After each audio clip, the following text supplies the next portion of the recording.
Blendi Hodaj, nga Forumi për Ndryshime në Arsim, në një konferencë të mbajtur për shtyp ka deklaruar se Arbresha Bexheti Ferrati, e angazhuar në Fakultetin e Mjekësisë, ka arritur që të avancojë në titull akademik në kundërshtim të më shumë se 15 dispozitave ligjore dhe statutare, bazuar në raportin e Inspektoratit Shtetëror për Arsim.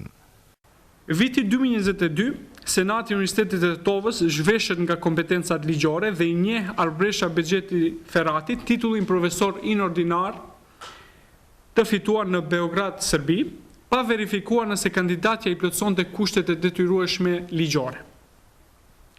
Pa qenë e sigurt se e meritonte titullin paraprak, Arbresha Bexheti Ferrati synoi edhe për më lart.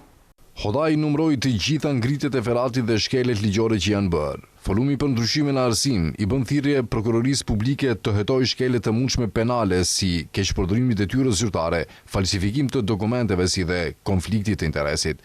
Ndërkaq nga Universiteti i Tetovës kërkojnë që menjëherë të anullojë thirrjen e fundit akademike të Arbresha Bexheti Ferratit. Forumi për Ndryshime në Arsim po ashtu kërkon që bashkëshorti i saj, Kenan Ferrati, të shkarkohet nga posti kryetari i Senatit, derisa ky rast të marrë epilog përfundimtar.